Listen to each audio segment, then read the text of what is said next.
There aren't many people who love a new motorcycle more than I do. I love the shine of that new unblemished chrome and paint. I love the improved performance, the styling, and all those new features. But most importantly, I love the promise that a new motorcycle represents. Thousands of trouble-free miles.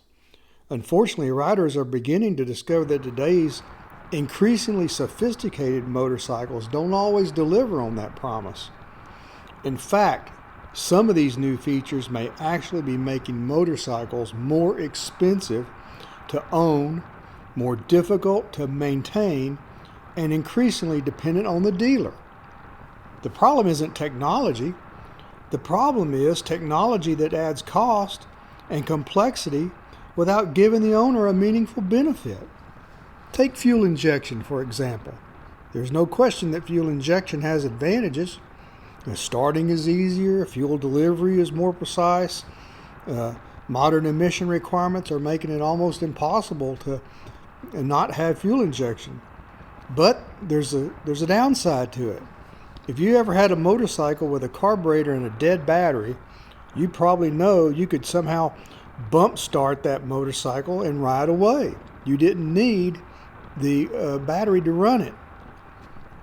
With many models, modern fuel injection is a completely different ballgame.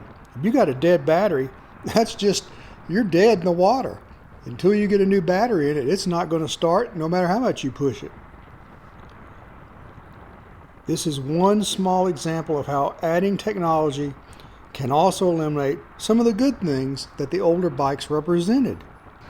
And this brings us to something much bigger than fuel injection. It's the gradual loss of the owner's ability to maintain our own motorcycles. There was a time when a motorcycle owner could perform a remarkable amount of maintenance with a basic toolkit, a service manual, and a little bit of mechanical knowledge, and you were in business.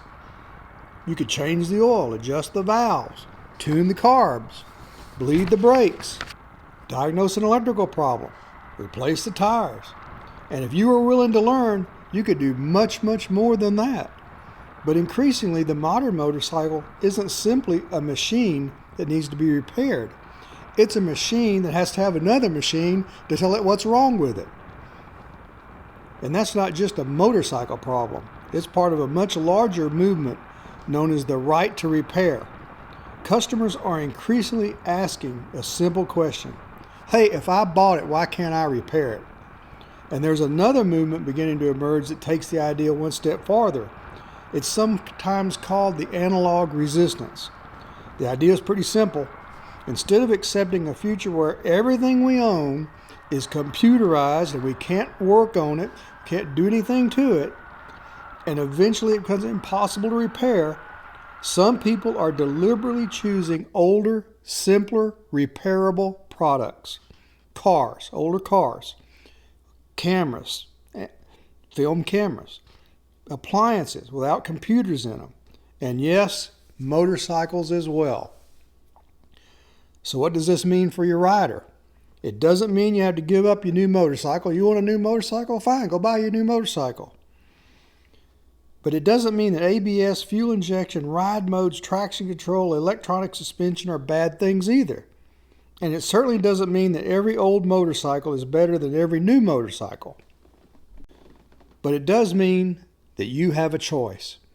You can buy a motorcycle that was built before all this technology became necessary. A motorcycle that you can actually understand, and a motorcycle that you can maintain without the dealer. And in many cases, a motorcycle you could even repair yourself. Here's something I have discovered that I think a lot of riders are missing.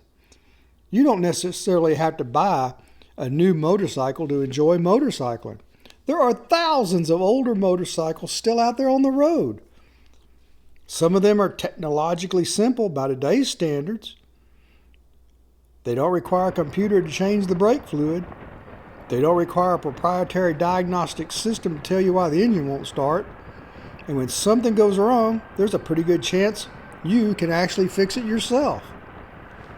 These motorcycles aren't obsolete, they're just older. And there's a big difference. For most of us, riding a motorcycle isn't about having the newest technology. Now, for some of us it is, But for many of us, it doesn't really matter. It's really more about the experience of riding, enjoying the ride, enjoying the motorcycle, enjoying the sound of the engine, the feel of the machine, the road ahead, and the freedom that comes from knowing that, hey, if something goes wrong, I'm pretty sure I can figure it out and fix it. Maybe the motorcycle industry's idea of progress isn't always the same as the riders. And maybe in our pursuit of the newest, shiniest, greatest motorcycle, we've forgotten something important. Sometimes simpler really is better.